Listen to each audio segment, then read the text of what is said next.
El gótico fue una de las corrientes artísticas más populares de la época medieval, sucesor del románico y antecesor del renacimiento. Hola, mi nombre es Ricardo Antonio Segara Marroquín, Qric, él es mi hermano Hetsumani. Hola. Y esto es su canal Tinta al Gusto.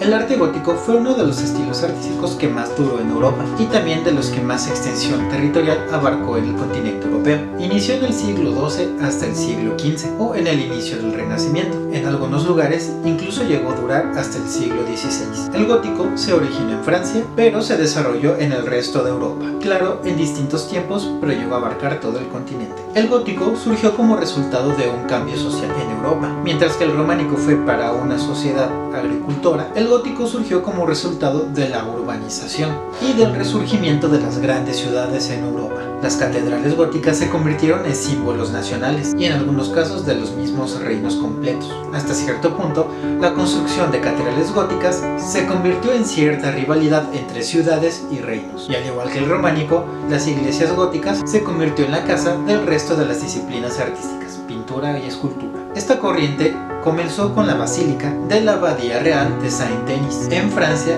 en 1140. El gótico surgió en la Baja Edad Media en el auge económico y cultural de Europa. Se empezaron a erigir universidades al mismo tiempo que surgió la clase burguesa. Igual que el románico y el renacimiento, el gótico también inició con la arquitectura. De hecho, las últimas catedrales románicas ya tenían mucha de la esencia gótica. Se empezaban a construir cada vez más altos, sin embargo esto solo dio paso al gótico. Esto debido a que se desarrollaron nuevas tecnologías que permitían construir edificios más altos y al mismo tiempo más ligeros. Esto permitía que los muros fueran considerablemente menos gruesos, lo que permitió la popularidad de los vitrales, ya que a diferencia del románico, el gótico permitía la formación de ventanales muchísimo más grandes. Una catedral gótica común se comprende de la planta. La planta en el estilo gótico sigue siendo en base de forma de cruz, pero a diferencia del románico, en el gótico no era tan obvia. Seguía siendo la forma de cruz, pero los brazos sobresalían muy poco. El arco apuntado. El arco apuntado es uno de los elementos más importantes de la estructura gótica, ya que es uno de los elementos que permite la altura considerable de estas catedrales. Los arcos de media punta eran más verticales que los arcos de media punta del románico, lo que permitía al mismo tiempo dos cosas: sostener más peso al mismo tiempo que estos arcos pesaban menos, por lo tanto estructuras más altas. La nervada. No, se me olvidó prender la luz.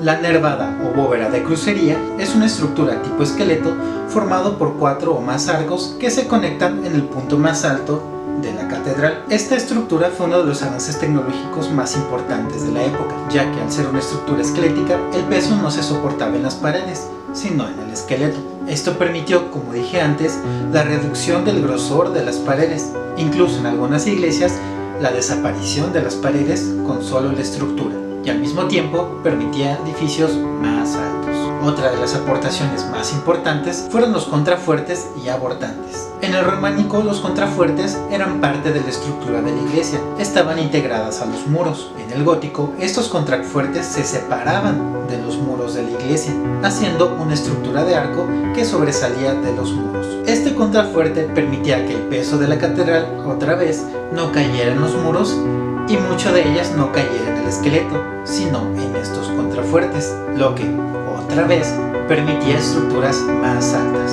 Se pueden dar cuenta que era muy importante en aquella época que la catedral sea muy alta. Toda esta nueva tecnología permitía reducir considerablemente el peso de la catedral al mismo tiempo que soportaba más peso, y esto concluyó en que los ventanales y vidrieras se hicieran muy populares, ya que con sus distintos colores hacían un juego de iluminación bastante sorprendente. Como dije antes, la arquitectura gótica se extendió por toda Europa. Cada reino generó su propio estilo, pero manteniendo los detalles característicos del gótico. Muchas de las catedrales han sido modificadas a lo largo de los años por diversos motivos. Sin embargo, siempre es notable ese estilo gótico. La escultura fue una actividad importante para el gótico. A diferencia del románico, la escultura en el gótico sí tuvo un gran desarrollo.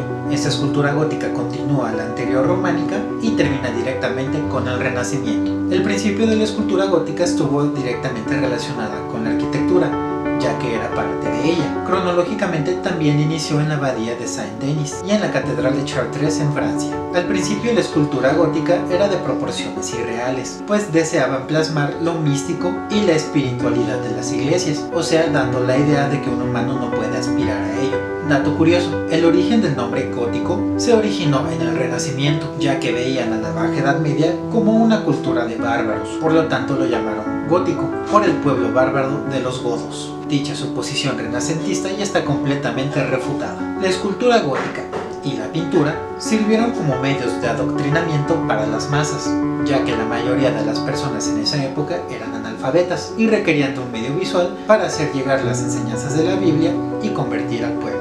Como había mencionado, la escultura era parte de la arquitectura, representando pasajes bíblicos o en otros casos solo por decoración. Las expresiones eran muy neutrales y los detalles eran simples pero funcionales. Con el paso del tiempo, la escultura comenzaba a tomar cierto protagonismo dentro de las iglesias. Ya no solo eran complemento de la arquitectura, sino que ya tenían un lugar especial dentro de las mismas catedrales. Además, la escultura comenzó a gozar de una gran expresión y detalles nunca vistos desde hace siglos. Las emociones tomaban gran parte de la escultura al momento de representar pasajes bíblicos, normalmente la crucifixión de Cristo. La pintura, a diferencia de la escultura o la arquitectura, todavía no tomaba gran protagonismo, como en las corrientes posteriores. Sin embargo, se puede notar que se empezaba a tomar cierta nueva importancia y relevancia dentro de las catedrales. Y a pesar de no ser tan popular, la pintura en el gótico se llevó en varias técnicas. Por ejemplo, murales con la técnica del fresco,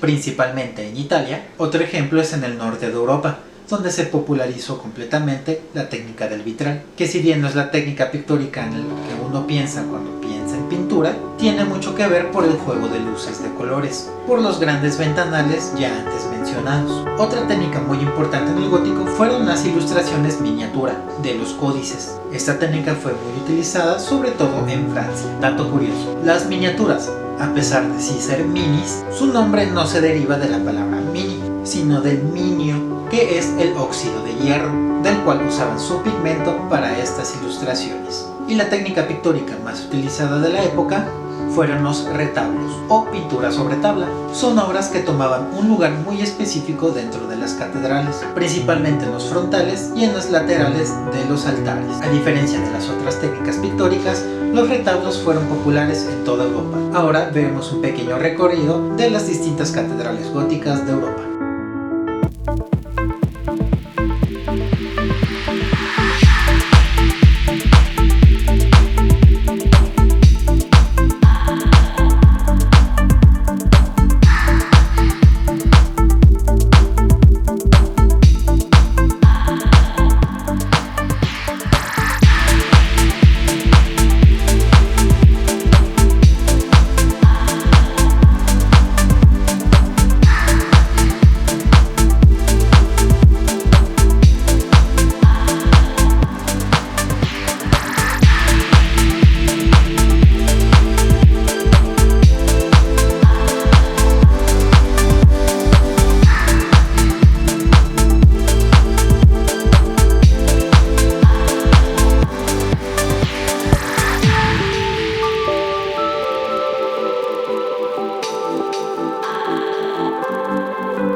Muchas gracias por ver este video. Si te gustó, dale like.